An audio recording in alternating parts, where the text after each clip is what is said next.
Hello and welcome to Read the Last Page, a Yap session book club with your two favorite long-distance best friends. The book I read this month is Lucky Day by Chuck Tingle. And since we finally read the last page, let's talk about it. Hi, B. How are you? I'm good. I just got back to New York, like a little less than a week ago, after being gone for a month. Gone from New York for a month. I had my dance intensive thing where I was the RA, which was 3 weeks, and then I spent a week with my family, and we took our trip to Branson, and we stayed at this huge Airbnb. It was so nice. Like, almost a lot of the rooms had their own bathroom, and then me and Kelly were sleeping in a room with our two nieces, and it was like 2 bunk beds. So 4 beds, and then like across the hall was like the bathroom for us, basically. So it was like super nice.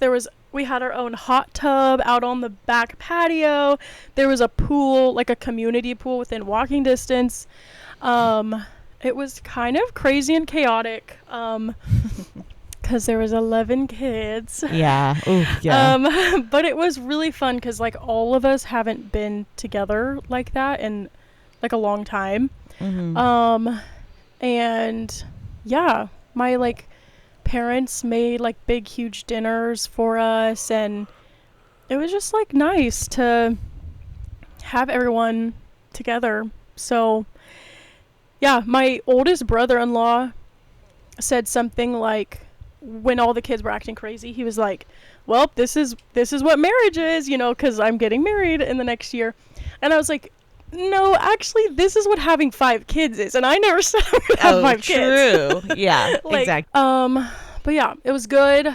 I really, really enjoyed it, but at the same time, I'm glad to like be back in my own space. I counted in the past month, I have like swapped beds like 8 or 9 times. Oh, that sounds horrible. So it's just nice to be like back in my room with all my clothes and like back to my routine. And so yeah, that's how I am. How are you? Cute. Oh, I'm doing pretty good. What have I been doing? It's the summer, so I've been like really taking the time to de-stress, which has been super nice. Good. Been like cooking a lot lately, which is so not me. And actually that was one of my goals of the year, is to cook more. And like, I know I've mentioned this before, but I'm currently living alone for the first time in a hot second. And like, I think it's just like, I think part of the issue, maybe you also feel this because you have roommates. I just hate cooking when I have to share a kitchen, I think. Yeah, it can feel crowded, or like you're bothering someone, or and it's like, like dinner time is kind of like really, I cook dinner around like 6 p.m. once I get home. And so it's like you've got like a 2-hour window usually to like cook your stuff, which could be like super fine and casual. And then other times it's just like, okay, now I have to like cut that in half because like my roommate needs it for an hour also. Yeah. So like lack of pans, stress to get things cleaned, lack of room in fridge for multiple ingredients for multiple meals, like things like that. So it's like, I realized I was like, my whole life I was like, oh my God, I think I just like hate cooking. And I was like, wait, maybe I like cooking, but I just get stressed when it comes to cooking. Yeah. And so yeah, it's been nice just trying to figure out if I actually like to do it or not. Yeah. I feel like my schedule with my roommates is always enough off that we're kind of able to take turns making dinner, and it's not so much that we're like in each other's way.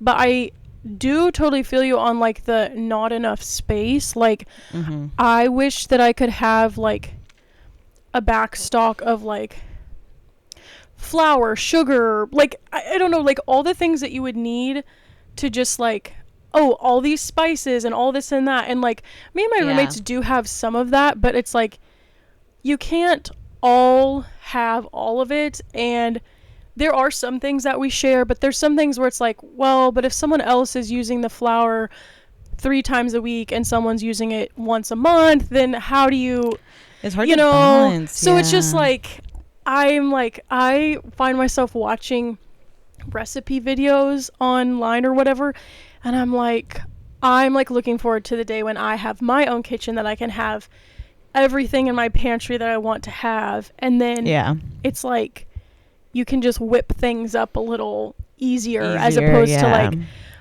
like I see these things that are like 10-minute dinner, and I'm like, well, it's only a 10-minute dinner if you already have all these things. Oh, I know. But that would be a trip to the grocery store for me, and I'm not ready to commit to owning all this stuff, you know? That's so true. I know. It's like, I'm like, if you're going to say like quick and easy dinner and there's more than like 5 ingredients, I'm like, girl, I'm not doing that.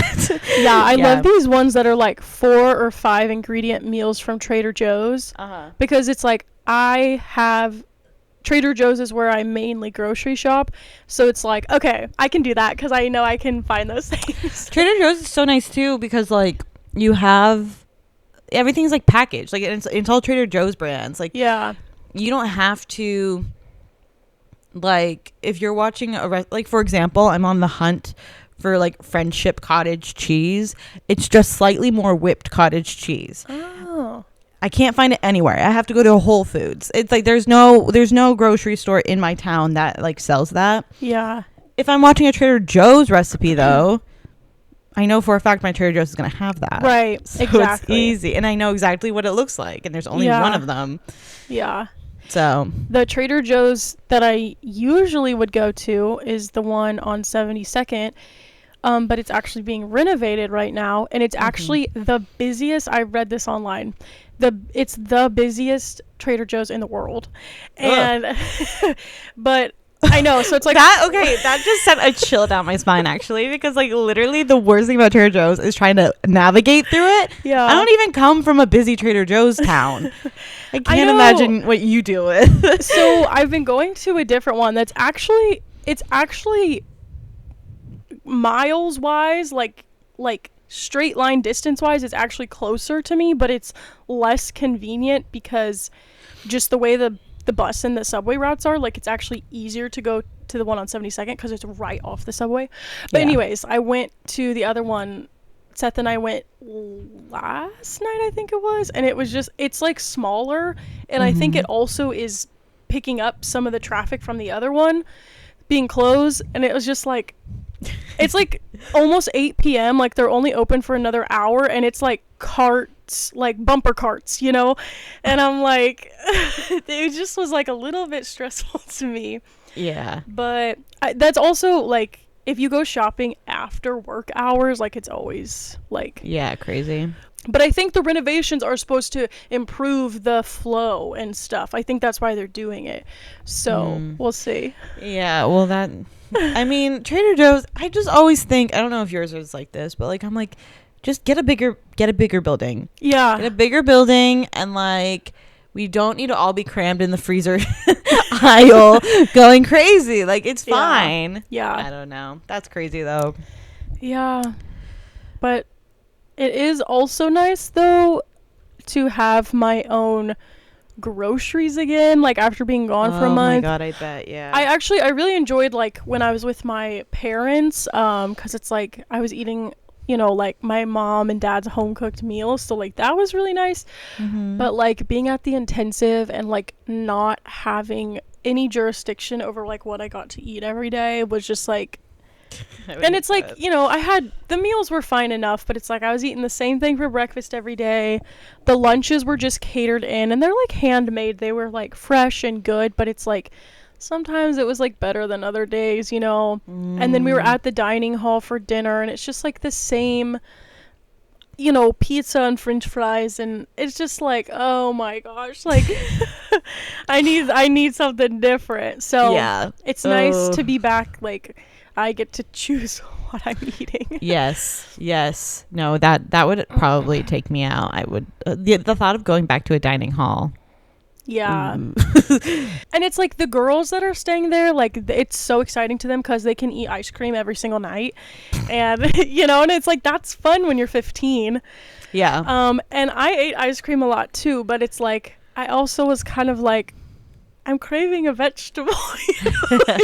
Anyone feel like a fruit today? Yeah. Yeah, that's so real. So, Ugh. yeah. Yeah. Well, I'm glad you are home now and like you Yeah. can get back to a schedule. Yeah. That's what would drive me crazy is I would hate to be like ripped out of my routine for that long. Mm-hmm. It would be tough for me. Yeah. Yeah, especially with the like changing where I was sleeping all the time. It was kind of hard, like living out of the suitcase and then trying to repack for each part of the trip, but it was worth it, but it was hard. It just feel like I wouldn't be able to relax enough and that would be stressful. But yeah, because at my parents' house, like there wasn't room for me and Seth. Luckily my grandma had 2 open bedrooms, so we were able to go stay with her. Oh, that's good. And like Kelly, I told Kelly she could like come stay in the room with me at my grandma's house, but she chose to stay at my parents' house and just slept on the couch because there's no more beds left. Like, wow. Because they had all of Elizabeth's family, all of Mary's family, plus my mom and dad, plus Kelly. Like, but it was worth it, you know? Yeah, that's good. That's good. So, should we talk about this book? It's been so long since a book club or even talked. I know. Well, yes, we should. I guess we should like start before this by saying like a few months ago we mentioned this in a podcast episode, but we were like, wouldn't it be so fun if sometime this year we just like started to each pick our own books, and then like the other one kind of had to read it without any objection. No choice in the matter. Yes. And so we kind of started that this month, and so B got the first pick, and so so I can kind of say like why I picked it. Yeah, if you want to say why you picked it, and then also because you picked it, maybe you can give us the summary of the book. Gosh, okay. If you want to. I can try. I finished it like a couple weeks ago, so okay. But I think I can give the overview. Okay, so I picked this because I saw on TikTok, I think it was TikTok, someone made like a slideshow of like, do you feel like you want like quirky books? Like here's these books that I've read that are different, and a lot of them sounded really interesting. The person put like a little, a couple sentence description, and so this book, Lucky Day, was advertised to me as like, it's about our main character Vera. That's her name, right? Yeah. She my book has already been returned because I had to return it before I left, so I don't have my copy with me. Mine got returned today, so yeah, so I finished it and I put it back. We're going off of whatever's in the mind. Real. But she is a statistician. She's getting her doctorate, I think. She's about to become a professor. Well, she used to be a professor. Did she not? I thought she used to be a professor. Well, yeah, it's something like that. She's like getting a PhD or something. Sure. There's some big thing at the beginning. So anyways, the point is she's into statistics. And then one day this is kind of the overview and also why I chose it. One day all this very, very improbable stuff happens and like millions of people die out of like the craziest circumstances. And so for her, as someone whose whole life has been about like the probability and the statistics of things, this happening really kind of throws her for a loop, because she's like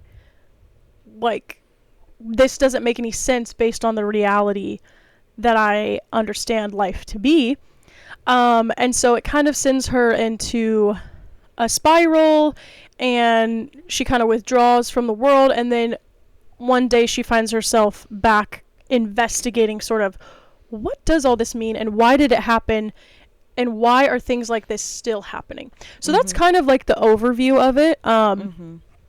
It's so the reason I was really interested in it is because I have a degree in math and statistics, and I love when math is sort of intertwined, or a plot point in a book, like, you guys might also be able to tell based on other things that I talk about, I also love like astronomy in books.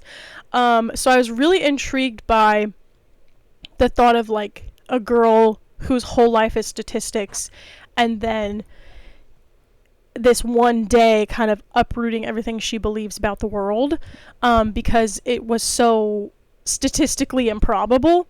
So that's really what pulled me into it, was that aspect of it. And also another thing about this book is it's like, I think it's classified as like horror, which I've never read. So it wasn't like I don't know, psychological horror. It was more like description, like gore descriptions. Yeah. I think the actual like technical genre would be like Lovecraftian horror. Oh, okay. So it's like horror focused less so on gore, but more so on the horrors of like existential dread. Oh, If that makes sense. okay. So yeah. So that's kind of what I was feeling. Oh, Like it gets graphic and gory, but like it's definitely more so about like nihilism and like the thought of being alive and what the point is of all that. Okay, I see. Well, I've never really read a book like either of those things, gory or like that, unless you count like, I don't know, John Green books. I feel like get kind of existential. Oh, you know, do we matter? But I wouldn't call his horror. But anyways, so that's kind of the basic premise. Do you feel like that was a good overview? Yeah, I think so. I think it's interesting because it takes we talked about this last time we were together, which was a few weeks ago. But it's like one of those books that like it starts out one way, and then within the first 2 chapters, you're like, whoa, what? Yeah. Like, it gets real intense. And then it takes, like, a turn into, like, a sci-fi detective. Yeah, detective. Beat. Yeah. Like, it reminded me a little bit of, like, the X-Files, maybe. You know what I mean? Where, like, people are, like, investigating really strange and weird science. Yeah. And so, like, that's kind of, like, the vibe it was giving, with, like, every so often then getting very graphic and gory. Yeah. Oops. I turned my volume. I was messing with this. Sorry if my voice cut out. Yeah, it was it was not at all what I expected. My general overview thoughts is I was disappointed because I really wanted because of what I had read on the TikTok girl saying, "Oh, read this book." Yeah. Like, I really thought it was going to be more exploration into the statistics and probability and what that means or doesn't mean in our life, and like that sort of thing, and like more like analytical. And I feel like to me, the only point about her being a statistics professor was just like, that's why it affected her so much, because she was like, I'm a statistics professor and this is so statistically improbable, so now my life feels meaningless.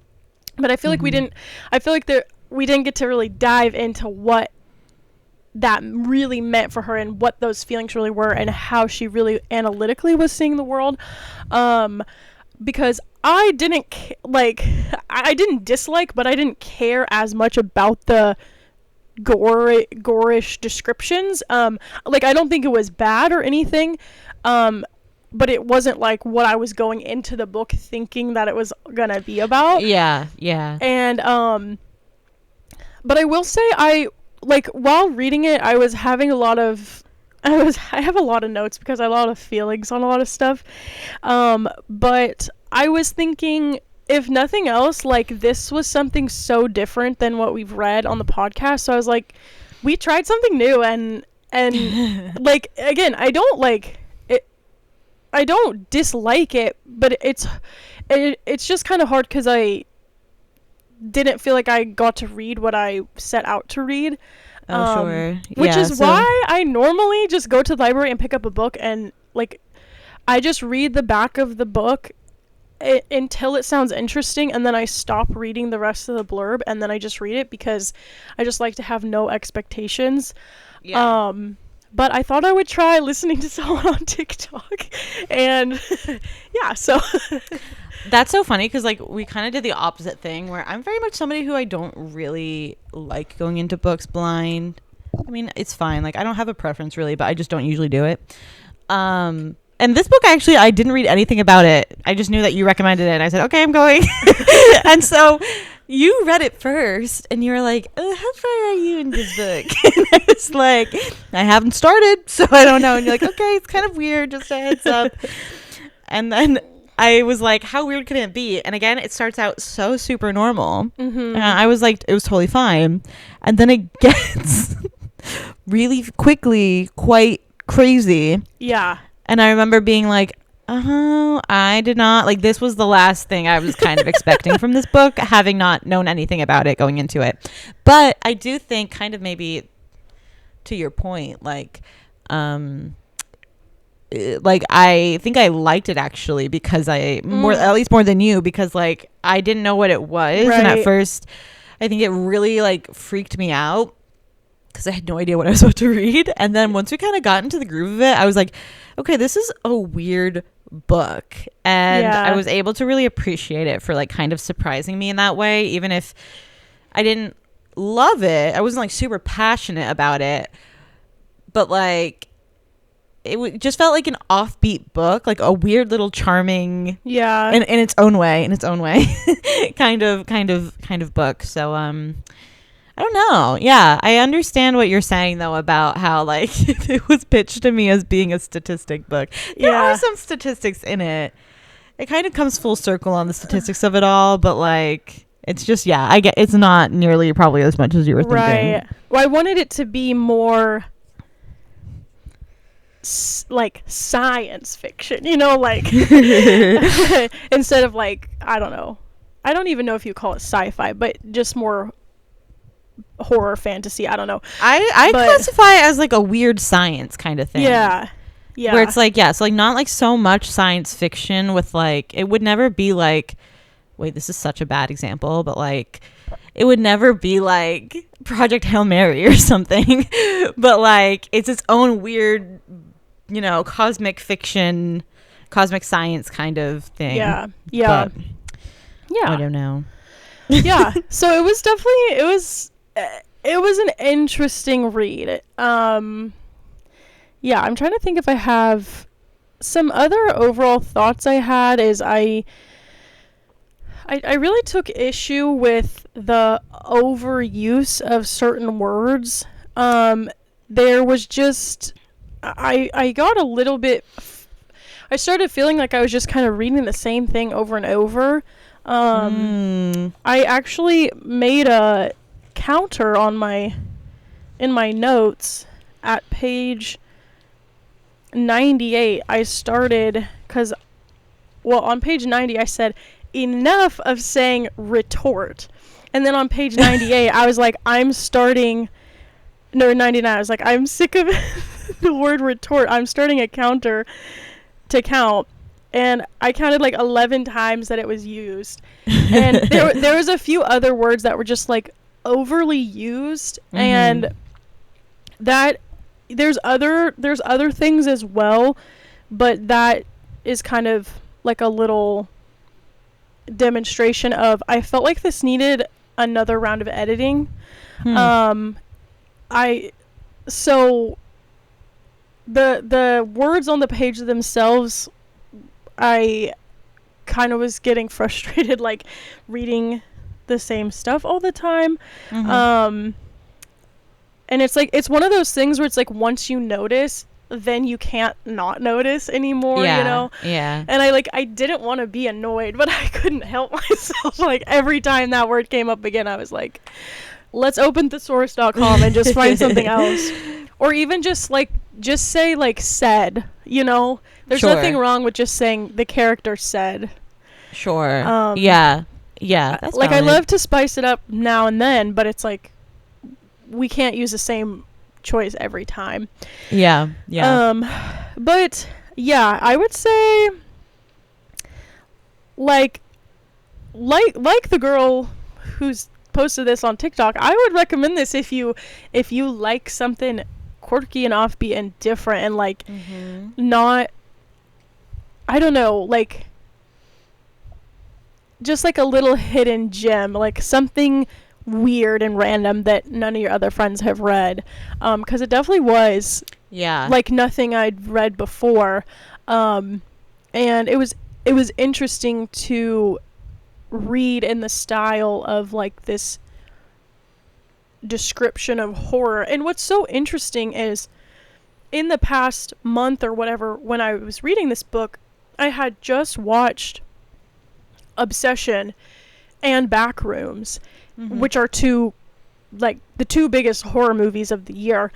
And even just since dating Seth, I've watched way more horror movies than I have in my whole life. And so I felt very like, I don't know what the right word is, kind of primed to read this. And I feel like I could visualize kind of when they were like describing all this stuff happening. I could almost kind of see it, you know, like a movie, like how this would look. I just thought that was kind of interesting that I like happened to pick this one right after watching these two big horror movies, and I saw some kind of like connections and parallels and stuff that I thought was interesting. I feel like I was having like my horror genre month. So horror era. Yeah. That's so true. I do think I have a really difficult time envisioning action. Like if there's a huge prominent action scene in a book, I have to really concentrate to figure out where we are and what's happening. It just like does not come very easily to me as a reader to visualize that. What's so interesting about this was I did not have a single issue visualizing any of the graphic action / horror scenes.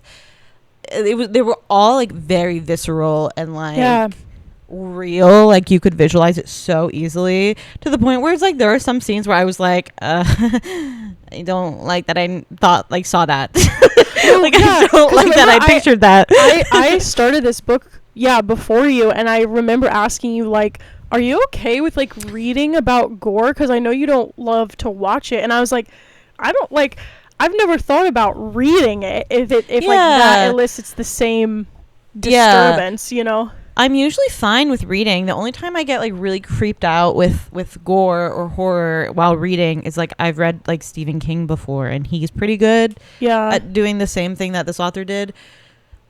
But like usually it doesn't bother me that much. And this one I was like, maybe also because I was listening to the audiobook, and so like I usually it's like if I'm really freaked out, I'm like, let me just skip this paragraph. I get it. Right. This one I was just like, like I was making dinner last night listening to like a specific scene like halfway through the book, and I was just like, ooh. Like I was like, I don't like kind of icky while you're like making food. I didn't like it. But the book was narrated by Mara Wilson, who's the actress who plays Matilda. Yeah. Oh. And so I was like, wait, what the heck are you doing here? Because like I got halfway through the book and I was like, this girl is such a good narrator. Who is this? I was like, Mara Wilson.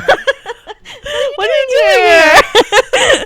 She really sold it. She was really good. That's awesome. That's kind of cool. Yeah. I feel like that would be I feel like I would enjoy being a book narrator. It's like kind of low-key my dream job, but it's so hard. I don't know how people do it. Yeah. I feel like I just think like the times that I've like read short chapter books like out loud to young kids, like I love doing that. So yeah. Ooh, yeah. And it's like I feel like a lot of people don't give it the respect. It like makes so much sense to me that so many actors transition into audiobook narration, because it's just like you do have to be an actor. You got to have voices for everybody. It's crazy. Okay, any last overview thoughts before we go into spoiler section? I mean, I will touch on, because we talked about it a little bit, but like this book is really focused on the existential dread of living, I think, which I actually thought was really beautiful. I kind of want to talk more about it in the spoiler section. Okay, but interesting. I think low-key, if you're somebody who hates life right now, maybe read this book. Like, I actually feel like it was kind of like a nice, like, solve to like a lot of things. Like, I felt like the depression in this book was actually really well represented. And I feel like too,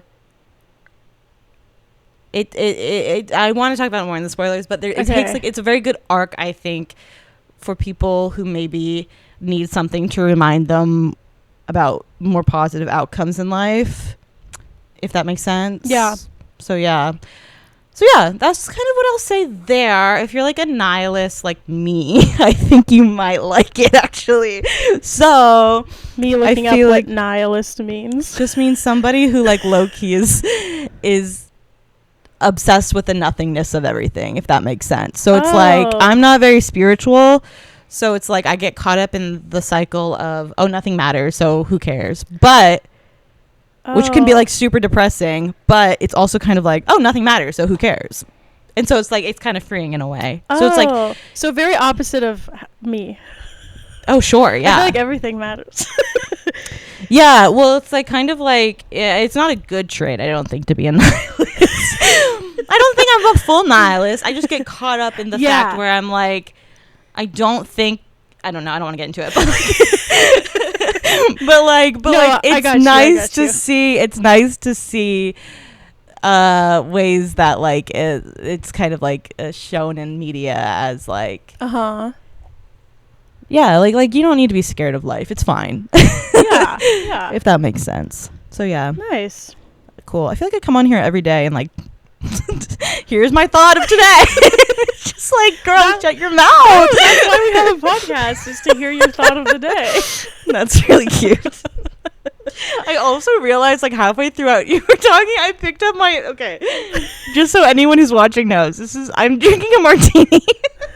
And it's simply because I need to get rid of my olives before they go bad, and I have like so much olive brine in my fridge, so I made that for dinner, hoping I was going to finish it before the podcast, but I don't like gin martinis very much, and so I'm really slowly sipping on it. So if anyone sees me drinking this gin martini, I was curious. I was like, oh, it's that type of podcast tonight. It's just a gin martini, and I'm drinking it so slow. I'm not getting anywhere. I have my Diet Dr. Pepper in my secondhand cup. That's cute. Diet Dr. Pepper, baby. Yeah, so it was an interesting little book. If you like something interesting, read it. And also, it's like, it read very quick. It was short in page length, but also like, I don't know, like I read this one in like 2 weeks max. Yes. Like, which granted, I did have a lot of free time when I was at the dance thing, so that helped. But yeah, like it just kind of went.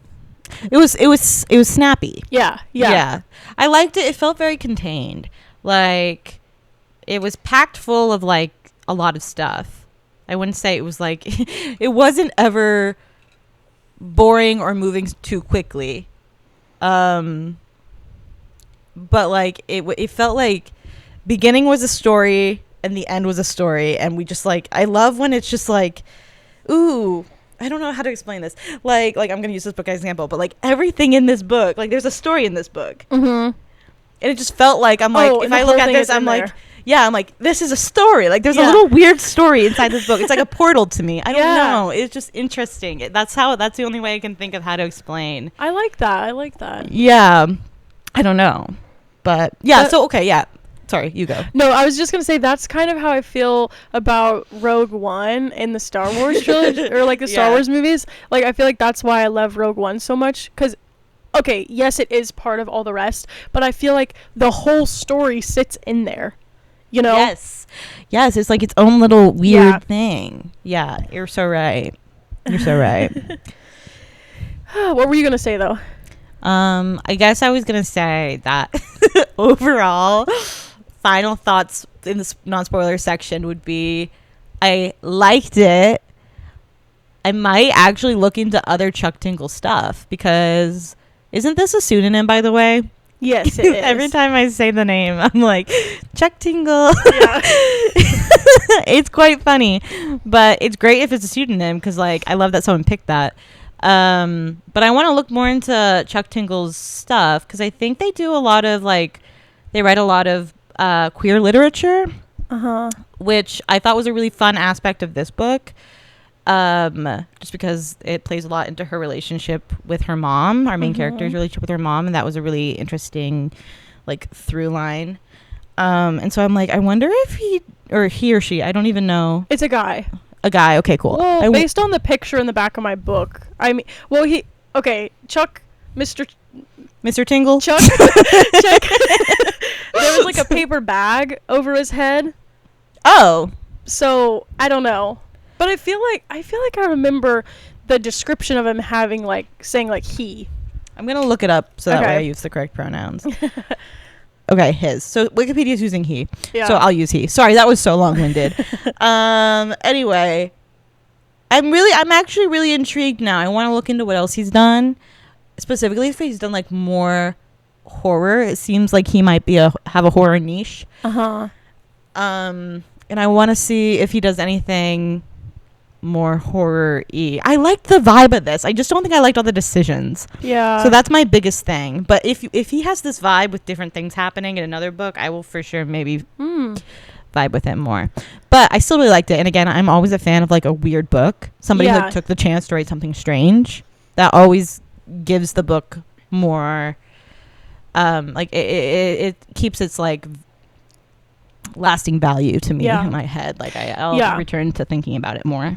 Yeah, like for me it wasn't my favorite book, but I respect the risk, you know? Yes. And the hustle. Yes. And the hustle, yes. And I just find it so funny that this was the first book you picked. I know. Would have never guessed. I walked in thinking something so different. Meanwhile, I feel like this book I picked for next month, I'm like, this is typical me. Yeah.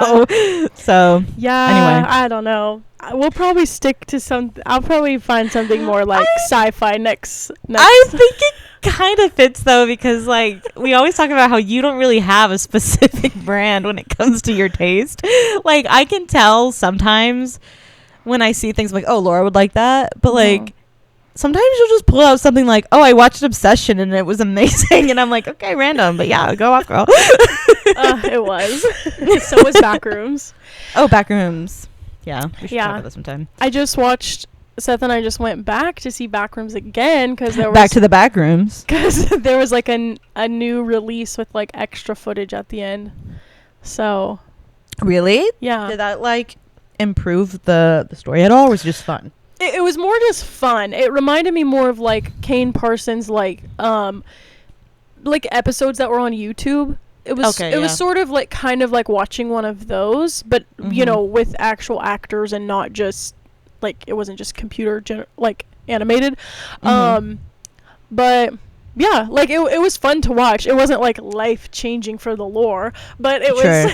But I mean, I enjoyed it, so that's cool. And we got the AMC A-list, so didn't cost anything. It was basically a free movie. Yeah. Yeah. Well, like, I want to see it. I love the girl who plays the main character in it. It was like, she was in a movie I saw called The Worst Person in the World, and she looks exactly like my mom when she was younger. Aww. And so it's like, I'm like, I watch it for my mom basically, but I love that she pops up in things. She's amazing. Yeah, she's really good in it. So yeah. Okay. Oh yeah, we're switching to spoilers. So shall we go to spoilers? Yeah. Okay, bye everybody who doesn't want to know spoilers. Love you. Yeah. Okay. So where should we start? What do you want to start with? Good question. Well, I think what we should do, perhaps. I have so many notes. Like, do we want to start at, like, the very beginning when all the stuff starts to go down? Sure. Do you have anything to say about it? Because, like, here's what my thing was.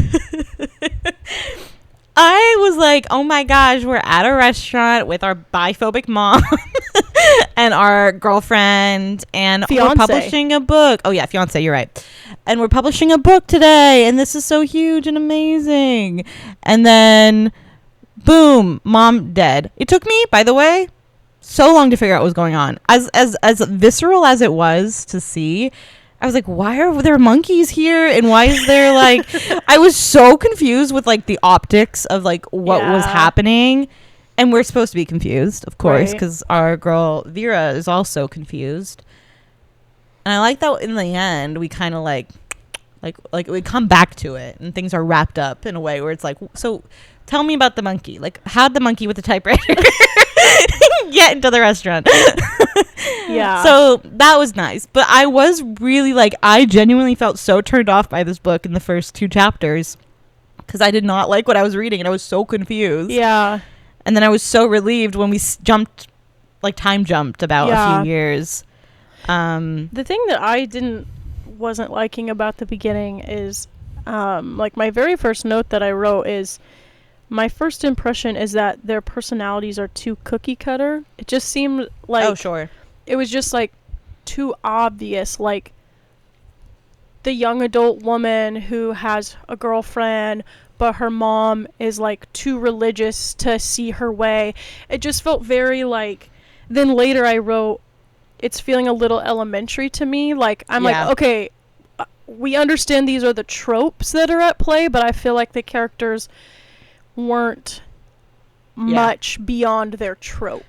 Cooked much. Yes. I had the same exact thought. I think specifically my first time I thought of this was when she was arguing with her mom. And her mom, like, there are obviously probably more Gen X people out there than not who are biphobic, most likely. Just because I think it's just like, especially older generations have a harder time wrapping their heads around the culture of like being queer. And so it makes sense for her and her mom to not completely agree or understand the scope of her sexuality. That makes sense because that is so real for so many people.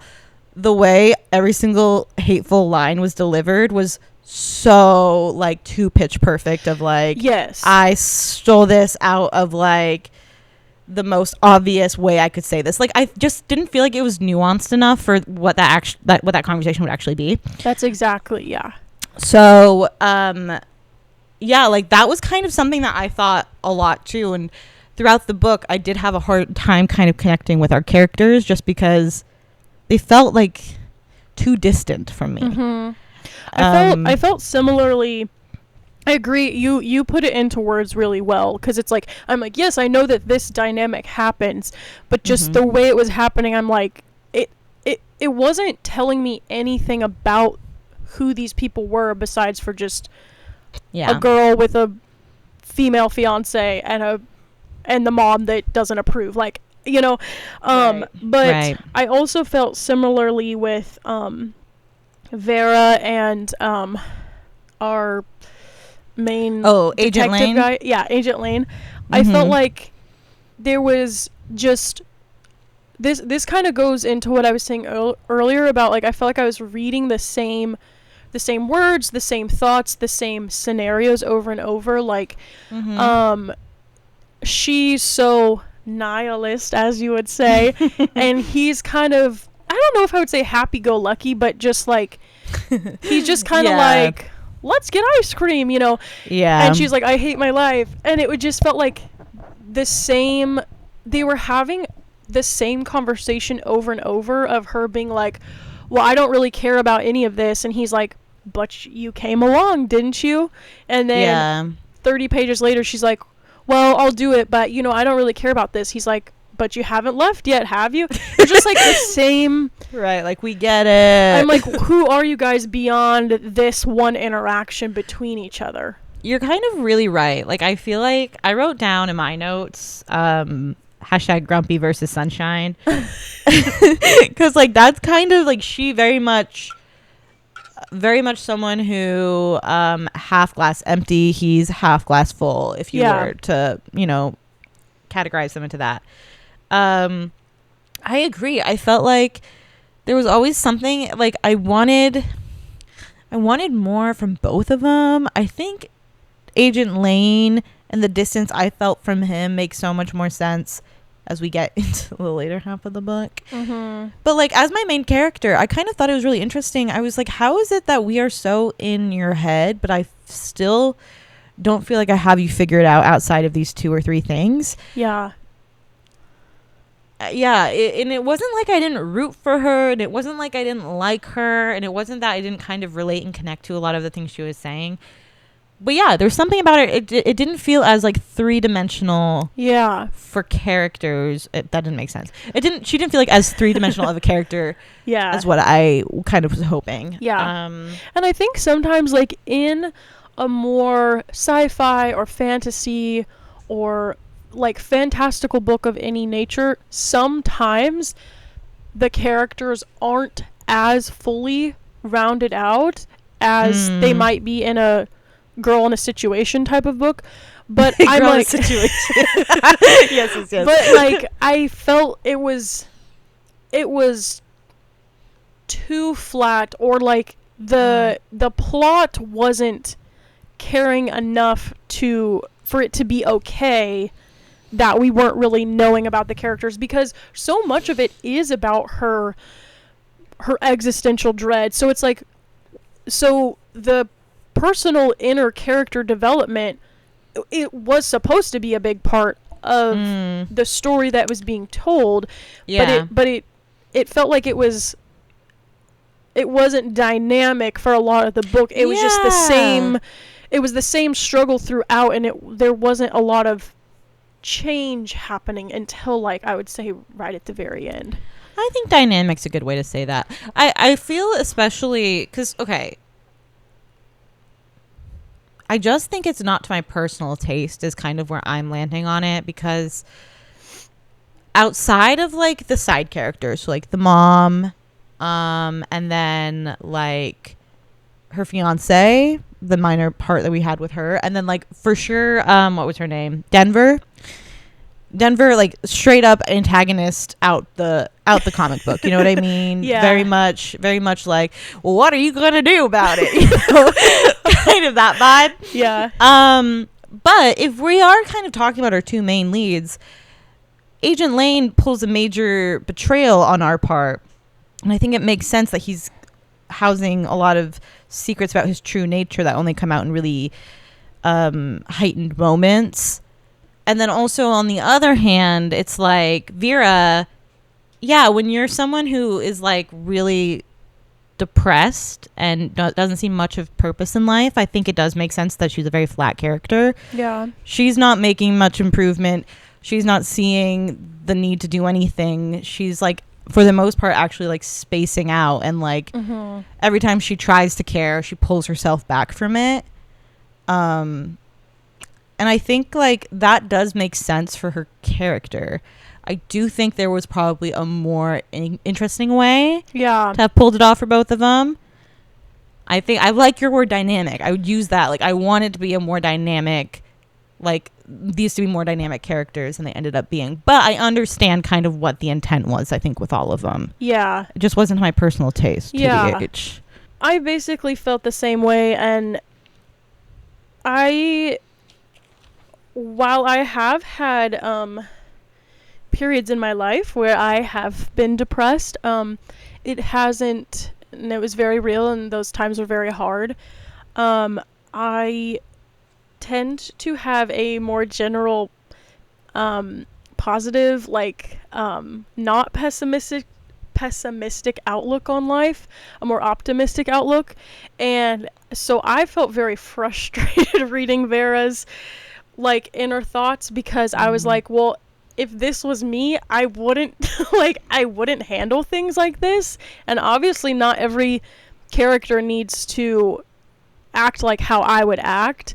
But because it felt sort of monotonous, or sort of like the same thing over and over, it felt frustrating to have to read her be like, I don't know, just like thinking the same thing, or doing, or having the same interaction with Agent Lane just over and over, and then her be upset or annoyed about it. And I'm like, well, let's do some inner work. Like, I don't know. I think that a really important distinction though to make for her is she's not just depressed, she's like actively suicidal.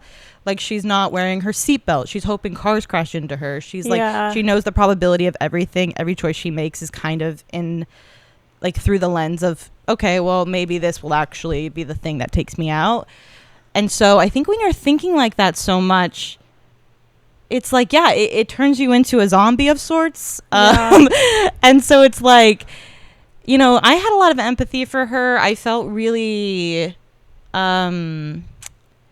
understanding of like a lot of the stuff she was going through, especially because it's like, it seems like she was somebody who was leading a completely happy life, and then the most tragic, awful thing kind of happened to her where she witnessed so much death and destruction of especially her loved ones.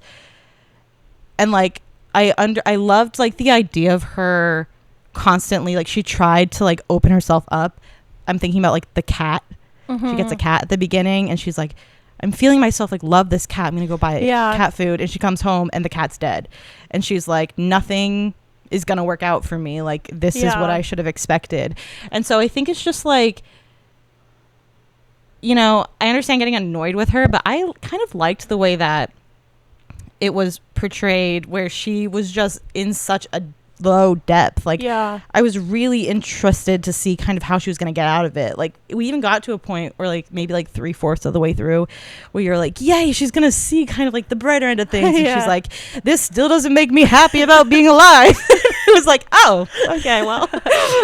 I think like I now that I'm gonna say this out loud, like I'm realizing that this has been a trend, I feel like, in some of the books we've read, where like a character might do something towards the beginning that really irks me. And it, so then like, because that's sort of the first thing I'm seeing, then that colors the way that I see them for the rest of the book. And I took huge issue with the fact that she abandoned her fiance just because her life got hard, or she felt hopeless or helpless. And I have trouble believing that if she truly loved that person, that she would act in that way. Now, can people pull away from people that they truly love? Yes. But to completely cut off and ignore and not even reach out to say, hey, because of life circumstances, I can't do this with you anymore. To just completely like go off the grid and never give any sort of explanation to the person that she was going to marry. To me, I'm like, you did not love her. So, and that is like, in my opinion, kind of unforgivable. And so I just, from the beginning, I was like, this isn't really a person that I like. And so from the beginning, I was predisposed to not really like her very much, and I wanted her to get better. I was rooting for her, but I found myself getting frustrated because I'm like, I don't know. I'm just like, well, I don't think you're a very good person if you just completely cut someone off who did you no wrong. Like, because the fiance didn't do anything wrong. It's just like this world event happened, and it shifted Vera's life, and you know, that's okay that it made her depressed. You know, that it sent her into a spiral. Like, that's not Vera's fault. But never following through with the person you had a ring on your finger for, like, I don't know. I had a hard time getting past that. Yeah, no, I totally get that. And like, I think, you know, it's supposed to be an unforgivable act of sorts because, well, no, sorry, not because. I think it's supposed to be an unforgivable act. And I like at the end how like we come back to it and we have no answer. We have no idea how her fiance or ex-fiance responds to her. We just know that she responds. But what I took kind of that whole thing as was more so PTSD. Like, she was incredibly traumatized from that day, and then the more she didn't do something,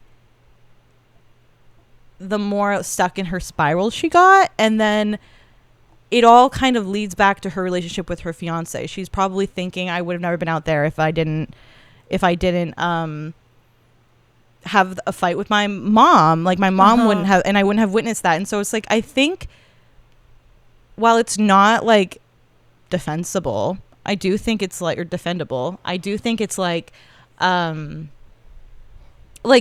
do think if there is any excuse for it, I took it as like she's insanely traumatized and has really crazy PTSD, and it would make sense for me that the direct link to that would be her girlfriend or her fiance, that like she feels like there's something there that she just can't pull herself out of whatever she's in to respond to.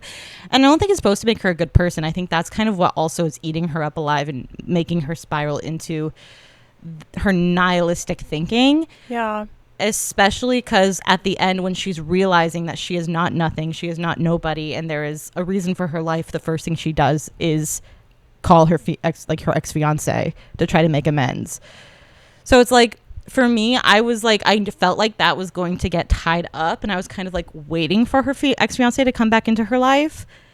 But yeah, I don't know. Like, I understand why, if that was like, especially after only knowing her for like 2 or 3 chapters, and that was something that, you know, is the first thing we read about her, why that could leave a real stain on who she is as a person. I just really like reading people who like do bad things and have to recover from it.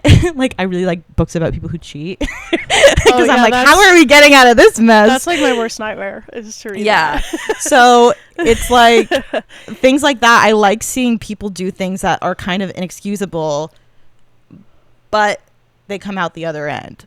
Yeah. So I think that I didn't take it as big of an issue as you did, but yeah, I get why it kind of maybe could be a trigger, or like just something that like is not interesting to some people. And like, I also found it frustrating then at the end. Let me find my note here. And I don't have my book, so I can't really say exactly what was happening on the page, but on page 202, I said, okay, ... learning empathy through a cat, but not your fiance, ... pass. I think it was like she thought back on the cat and how it brought a little bit of spark and joy to her life, and she kind of started, because this was like towards the end, like she's thinking like, okay, like there is meaning in life, or like there is meaning in having connection with people in your life. Mm-hmm. And I'm just thinking like, a cat taught you that, but not the love of your life? Like, I'm just like, I don't know. It just really rubbed me the wrong way to be able to throw away someone that you claimed you loved, but then like feeding a cat is now making you realize that life is worth living. I'm like, but your fiance didn't make you think that? I don't know. I just think it's all in the context of maybe what she's experiencing. Like, the cat came to her when she was already at the low of her life, and so that can kind of seem like a flower sprouting through like a sidewalk in a way. Like, it's like, you know, like it's like that's gonna be like my little kind of my lucky thing. Whereas like the fiance was prior trauma. And so that's probably lumped in with more so dark memories than the cat being the bright spot of joy for the moment. Yeah. If that, to me at least. I see. I totally see what you're saying. I feel like I'm just talking about all the things I didn't like. But did you like anything? Honestly, like, I don't know. It's like, I feel like overall I was like, okay, like that was kind of something, and that was different. But then it's like, when I look at all of my notes, it's me being frustrated. Real, like, okay. I don't know. This kind of goes back to the beginning of things feeling cookie cutter or elementary. Mm-hmm. When her mom comes back to her when she's like in the void. Oh yeah, that I didn't like this part. Like, sorry. Her mom was basically like, it seemed like almost like a representation of the devil or something. Like just her mom was like the most evil thing that you could imagine in this void, and telling her like, just let go of your life, like no one likes you anyways or whatever. It felt a little bit icky to me that she was portrayed as like so demonic. I didn't like that. Mm-hmm. Yeah, I kind of wanted to see if there was any more to their relationship than the hard times. There was like really, it almost made me emotional for a second, but like while her mom is possessed in the void or shown in the void,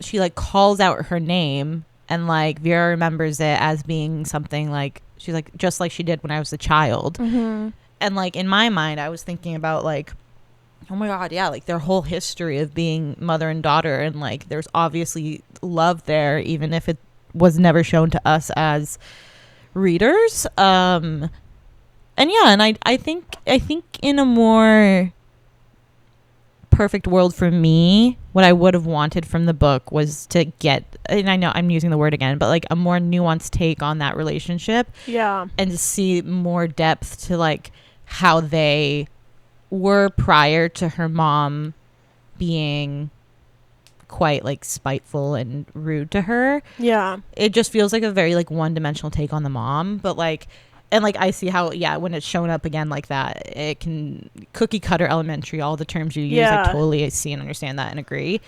But yeah, but like there's like things where it's like her mom came out to Chicago to like see her for her book publishing day. Right. There's little like sparks of like true love there, and like I wanted more of that to make that relationship feel more fleshed out for me personally. Yeah, that's what I was thinking. Like, obviously, if Vera's gonna invite her mom and the mom's gonna show up, then the relationship isn't totally not cooked, strained, and like estranged, you know, like there must be something in Vera that still sees love and hope in her mom, and there must be something in the mom that still, you know, loves and cares for her daughter even if she doesn't understand and doesn't agree.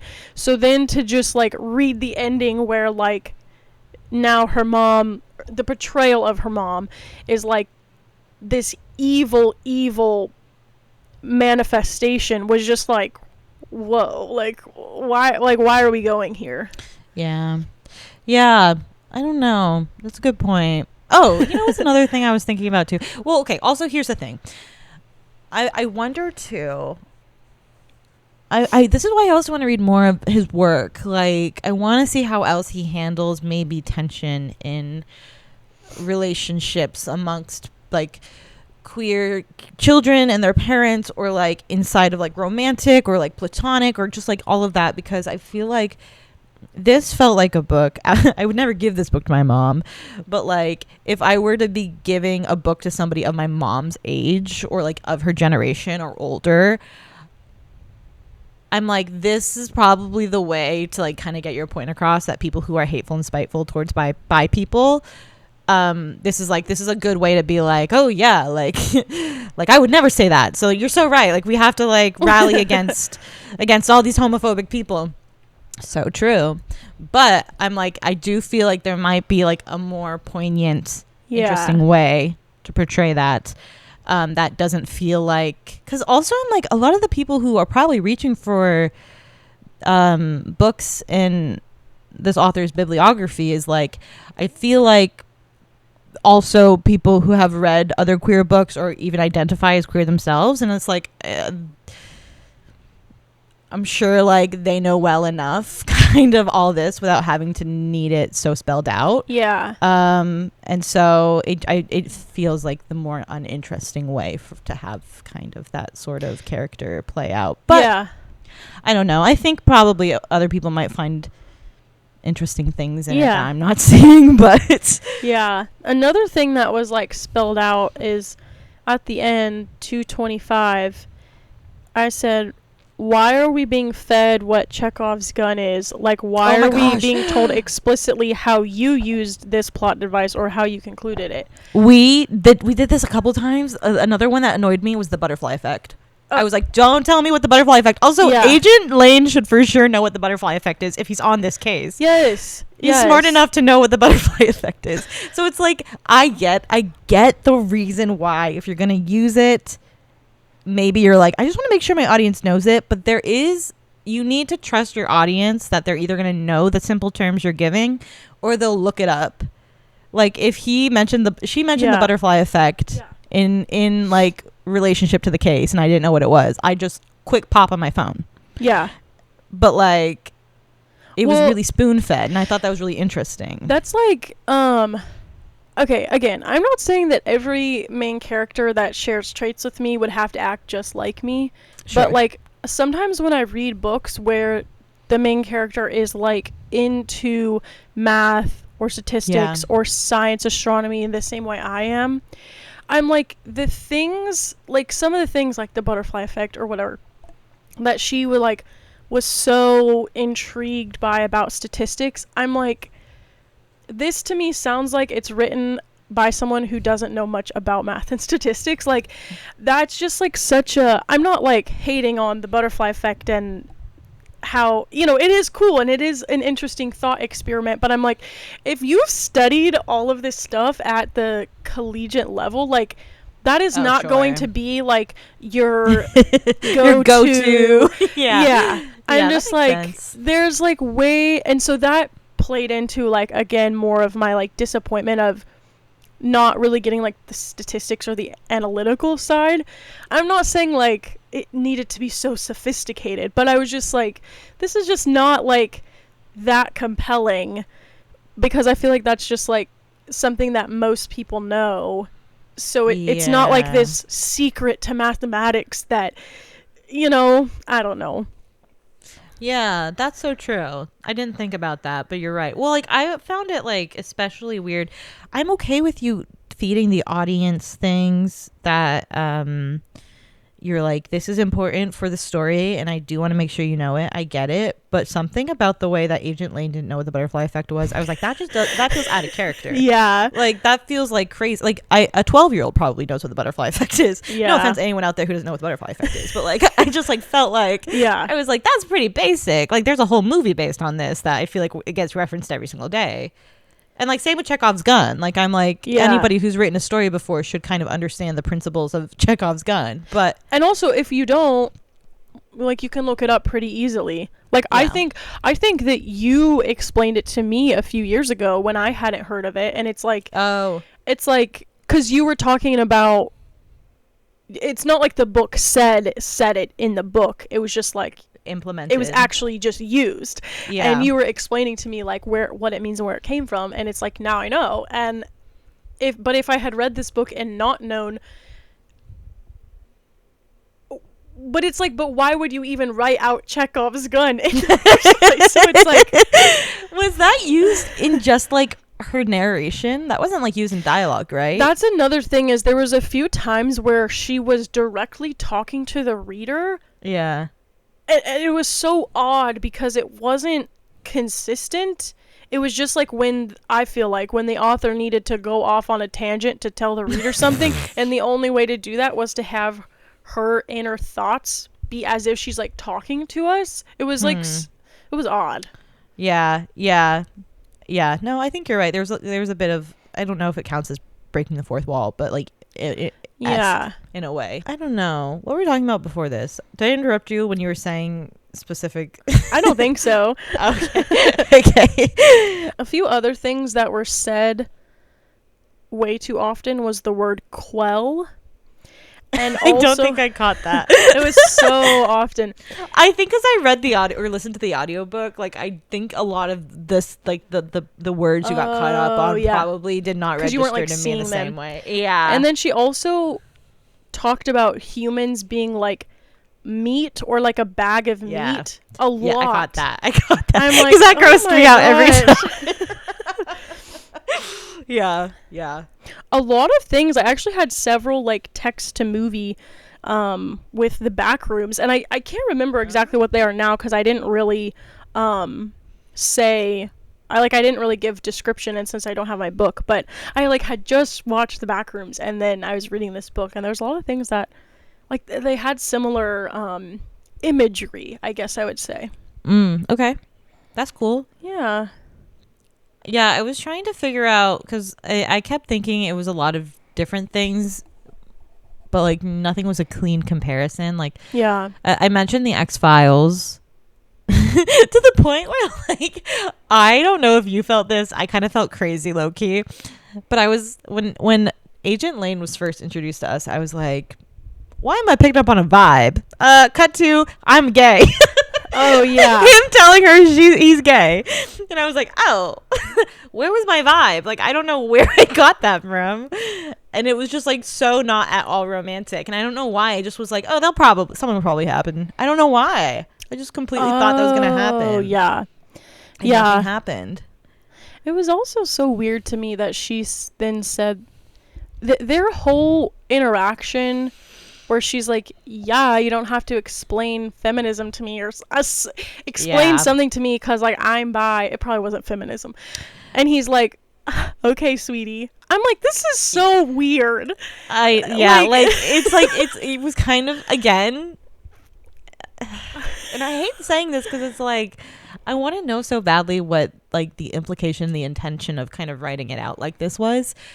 But, like, to have already the mother character be so, like, blatantly lack of nuance, biphobic, and then have the only other gay character other than her ex-fiance in this book also straight up just be like cut and dry biphobic, like word for word, bar for bar, taken out of like the most hateful dictionary ever. Yeah. Like, I was like I think he said something like everyone who's bi is only just gay and pretending they aren't, or something. Yeah, something so awful like that. Yeah.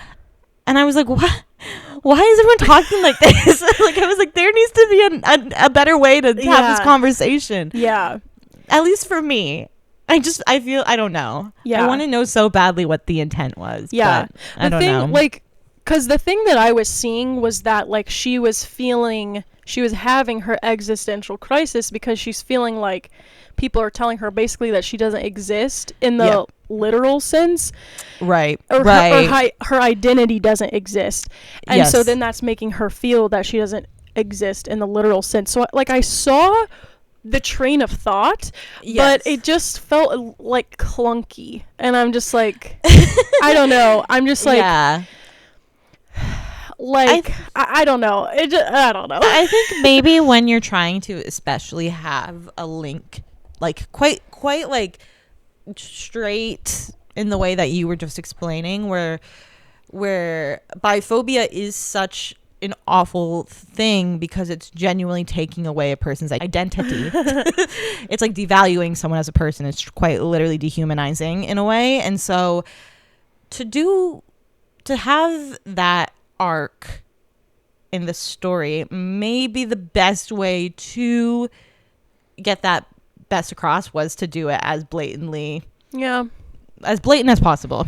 But I don't know. I just don't know if it's like my taste. Yeah. The way it was done. I also like had with all her existential dread, and I feel like there was a part where she was like there's so much suffering in the world, and I wanted her to be able to accept that suffering it can just be a part of life, and not that it's like we shouldn't care, but to accept it and to like let suffering in your community be a motivator for you to care about the people around you and to help them. It like made me sad for her that she saw suffering, literally saw it with her own eyes, that one day just beat her down to where she felt helpless. And I wanted her to be able to find a way to accept suffering as part of her life and part of life in general of humanity, and use that as her motivator. And because like I think about, when she saw the cat, and it's like it was in a way suffering because it needed to be fed, and she like it motivated her to go to the store and buy stuff for it. And I'm like, let's keep this ball rolling.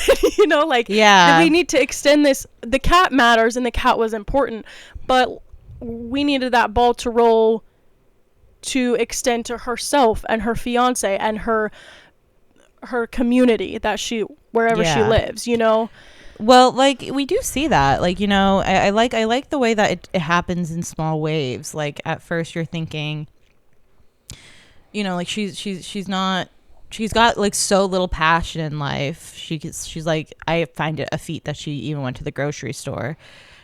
And then Agent Lane knocks on her door and she immediately dismisses him. And then she's like, wait, but this might be one small thing. And like, and then the wave pool happens and she's grabbing people from the wave pool. And then, you know, we're getting to the end. She has like this really lovely, there are two lines that really stuck out to me toward the end when she's kind of having her reckoning of kind of wanting to try at life again. And there's one where like her mom, her quote unquote mom, is like saying something like, I think the line was like, name a time there wasn't a pebble stuck in your shoe. This resonated to me on the deepest level because I am a person who's like naturally, I think I operate in a state of like underwhelmed.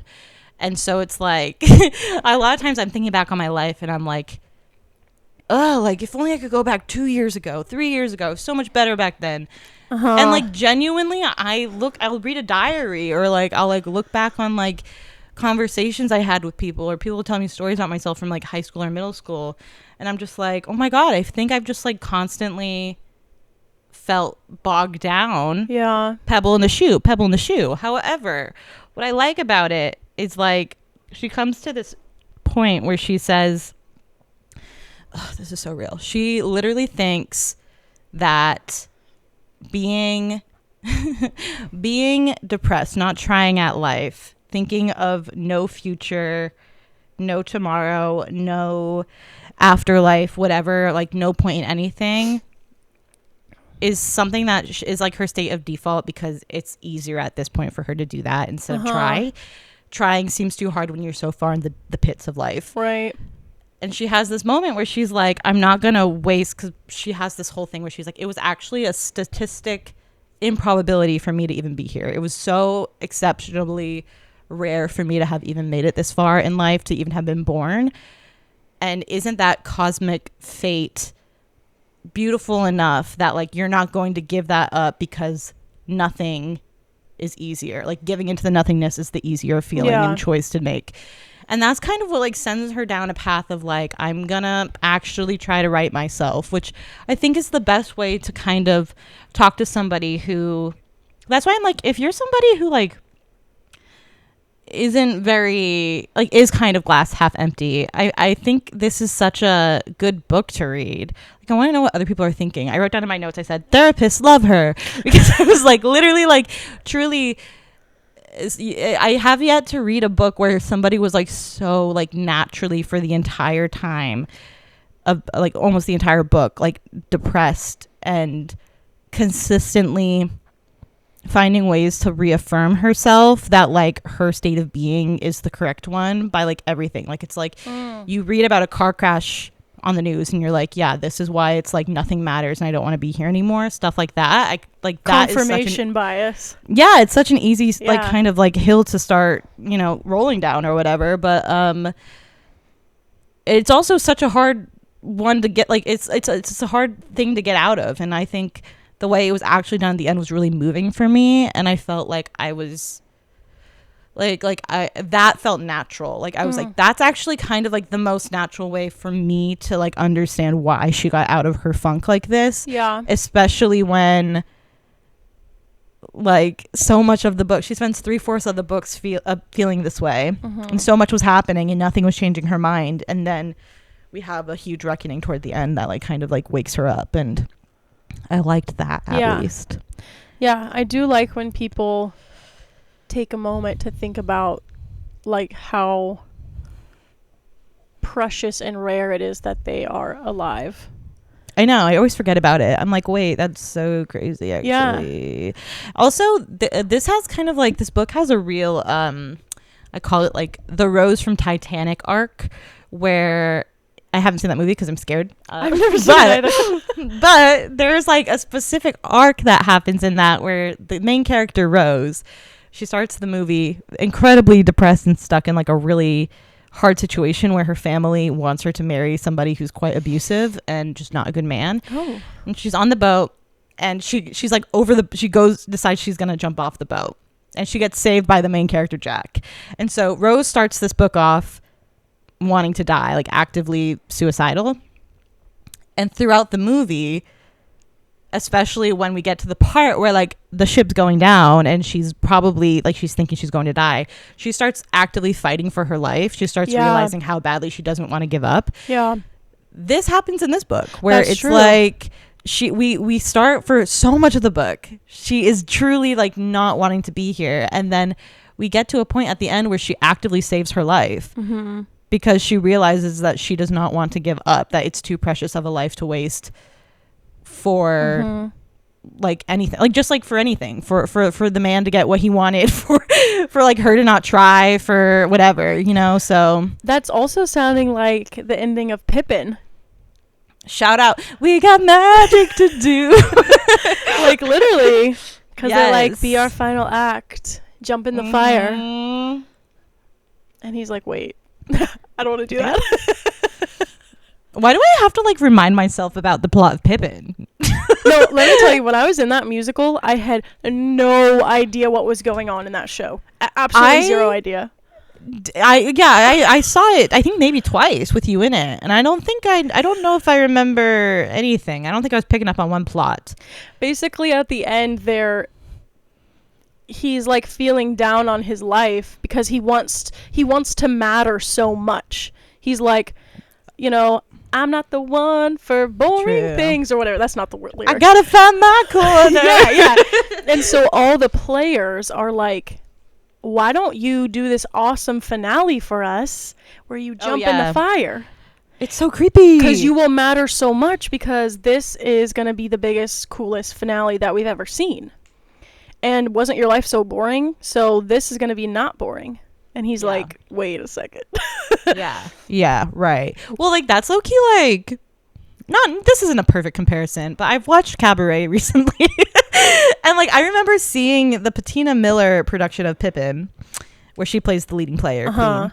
And I remember being like, oh, she's so slay, like this serve. And then as the story goes, she starts getting creepier and creepier. Yeah. And I'm like, wait, what? That's low-key the same thing that happened with Cabaret, where I was like, the MC, such a serve. And I was like, wait, what? That's how they get you. That's literally how they get you. That's how they get you. That's so true. Yeah. I would love to be in Pippin again. Girl, you were on those, what is it, rings? The Lyra hoop, yeah. The Lyra hoop. And that's what our Pippin used. Crazy. I don't know if you remember, but he was up there in the little Lyra hoop above our little fire, and he did a fake out fall. Yes. Wait, yes. Our high school, we had the, what do you call it? The juice. The effects, yeah.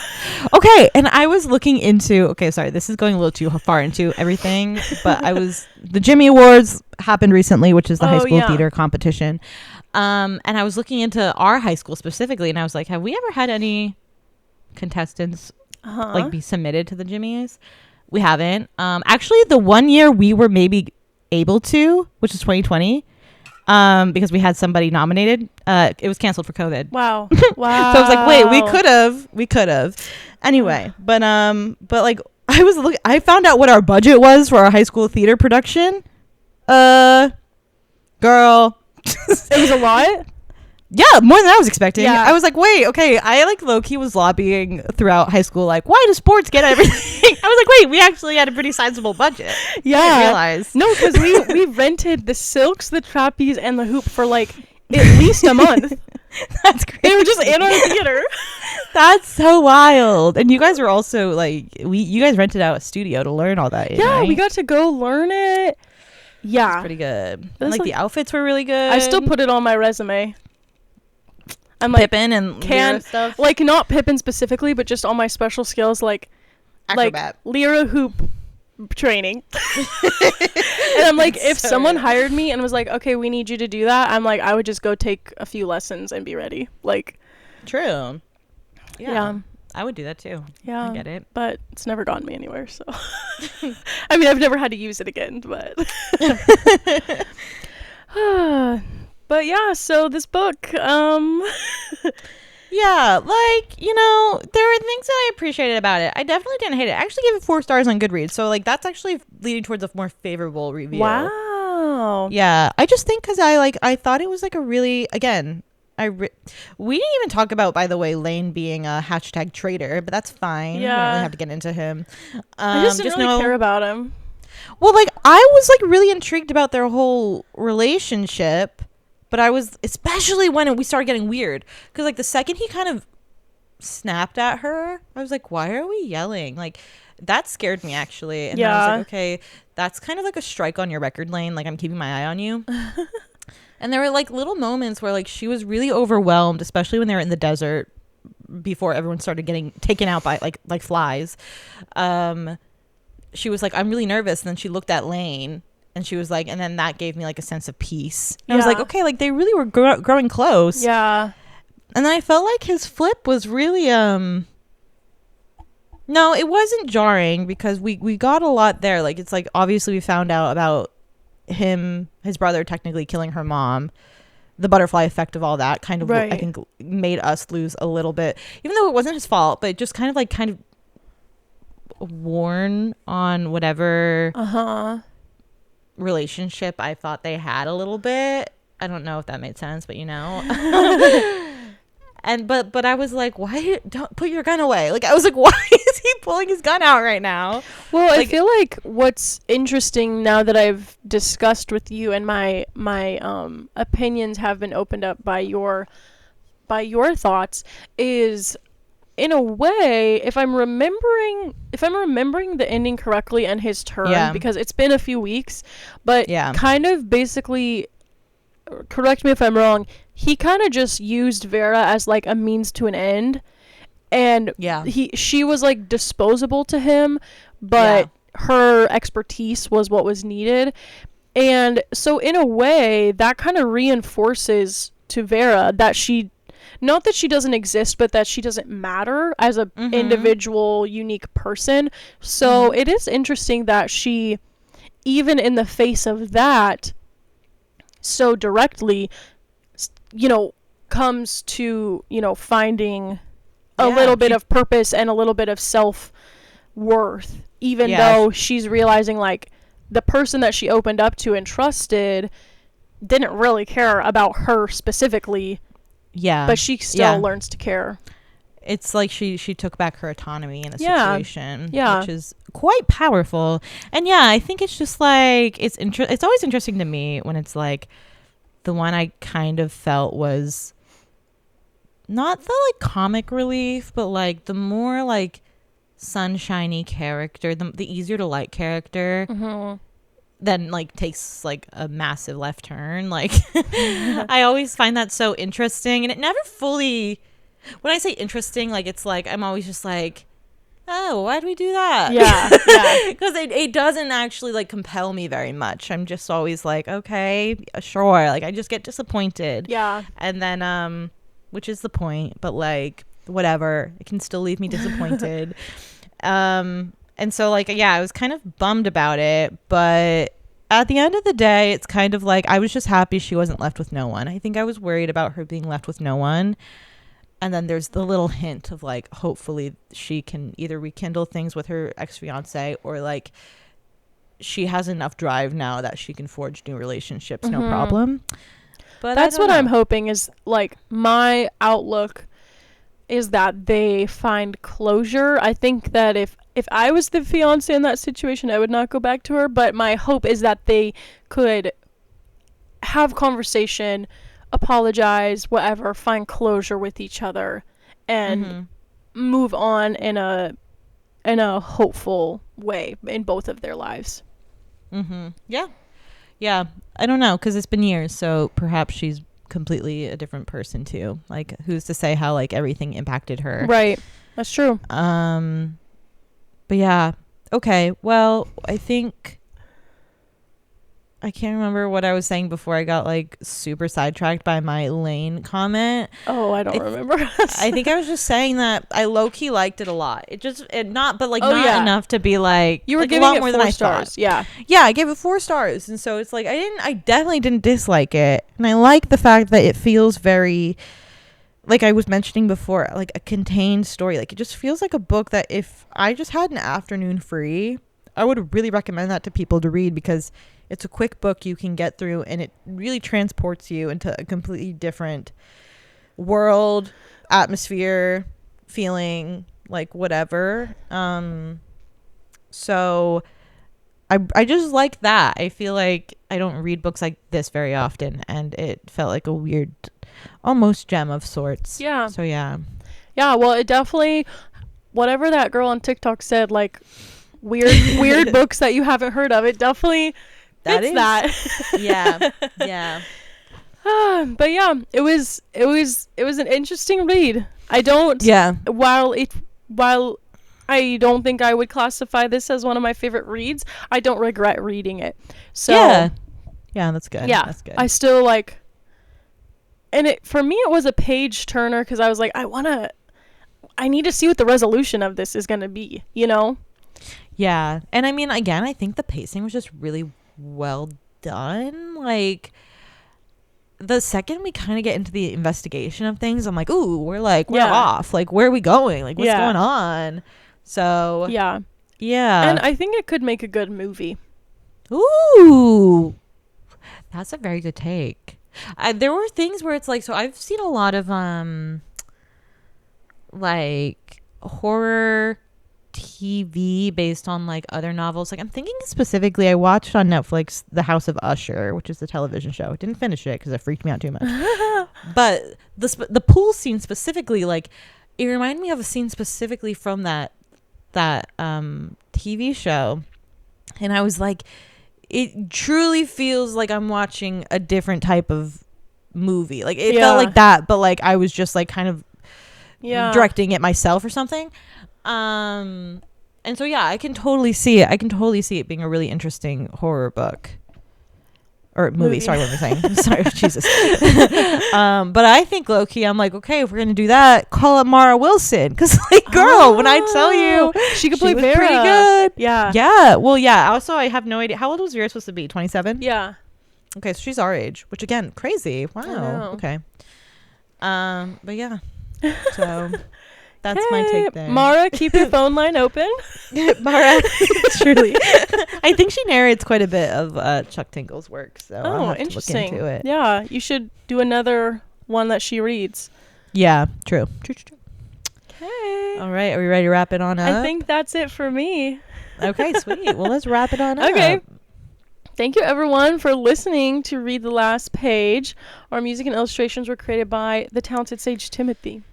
If you don't know our schedule yet, we host our book club episodes on the first Friday of each month. So for next month, we will be reading They're Going to Love You by Meg Howrey. That episode will be out on the first Friday of August, so be sure to pick up a copy and read it by then if you want to discuss it with us.